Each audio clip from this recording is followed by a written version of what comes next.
Esse aí é... O mulherengo era o Didi, Não é no isso. caso. Não, de um diretor dos Trapalhões que se as atrizes não saíssem com ele, não participavam mais do programa. Zacarias era bissexual. Sim. Qual que é o problema? Nenhum. Só que a gente tá falando pela primeira vez agora no documentário. Didi Mocó e o mistério do documentário proibido, onde a alegria era de criança, mas os bastidores eram de filme de terror. Se você cresceu achando que o maior problema do Didi era o Sargento Pincel, prepare seu psicológico. O diretor Rafael Spaca, em entrevista ao podcast Hora do Corte, ele abriu o bueiro dos bastidores de Os Trapalhões. E o que saiu de lá não foi um psite, foi uma avalanche de processos, teste de sofá e segredos que a Rede Globo guardou melhor que a receita da Coca-Cola.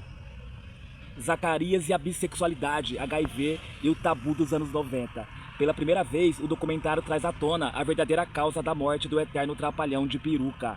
Em 90, o que foi? AIDS. Zacarias era bissexual. Sim. Qual que é o problema? Nenhum. Só que a gente tá falando pela primeira vez agora no documentário.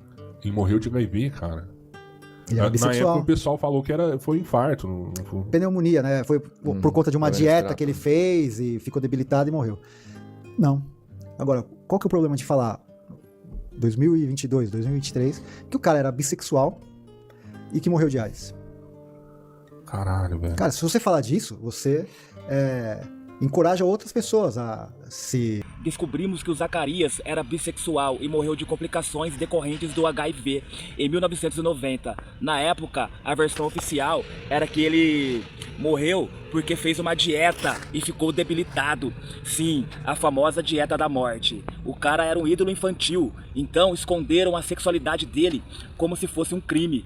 Hoje, falar isso humaniza o cara, mas pro sistema da época era melhor dizer que ele definhou por falta de carboidrato do que admitir que o trapalhão tinha vida sexual. Né? O Zacarias era espírita e não quis tratamento nos Estados Unidos. Preferiu o caminho dele, mas a mídia preferiu o caminho da mentira conveniente. Ele falou, puta, eu vou tomar um ar, né? E saiu assim do quarto e foi tipo, tomar um ar. Fazer um rolê. Nisso ele veio o Renato e ela fumando uma...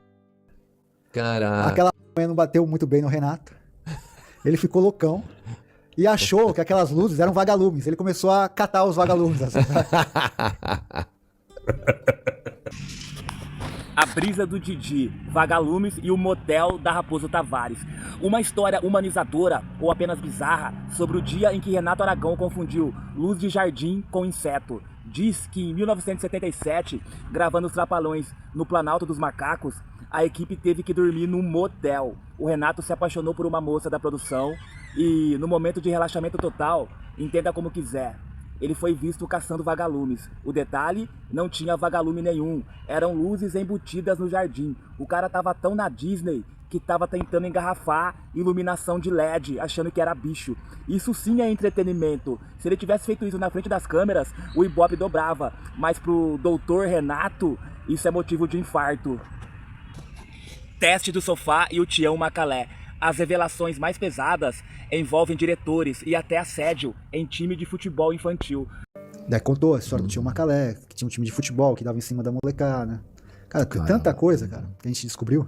Tinha caso de pedófilo isso aí, velho? A gente não sabe a faixa etária, né? Tipo, porque era bem diversificado em quem que ele fazia isso. Mas ele gostava de... De um atleta. Ele tinha um time... Um dos interesses dele é dar em cima dos caras que jogavam no time dele. Cara. Então a gente descobriu, até que lá vendo depois, puta, foi tanto na minha vida, sabe? E a gente descobriu. O documentário não é só piada de balão. Spaca fala sobre teste de sofá com atrizes que, se não saíssem com o diretor, eram cortadas do programa. E ainda sobrou pro tal Tião Macalé, que tinha um time de futebol, né? O Tião Macalé, ele tinha um time de futebol e, segundo relatos, ele dava em cima da molecada. É o tipo de coisa que transforma o seu domingo de nostalgia num episódio de Lei e Ordem. O Renato Aragão, inclusive, teria pedido a demissão de Dedé e Mussum lá no fim, jogando a culpa no diretor. A amizade deles era tão real quanto as porradas que eles davam um no outro. Funcionava bem na tela, mas no camarim o clima era de Guerra Fria. O documentário de Rafael Spaca promete mostrar que por trás das trapalhadas havia um império de egos, segredos sexuais e uma gestão de dinheiro que faria qualquer gerente de banco chorar.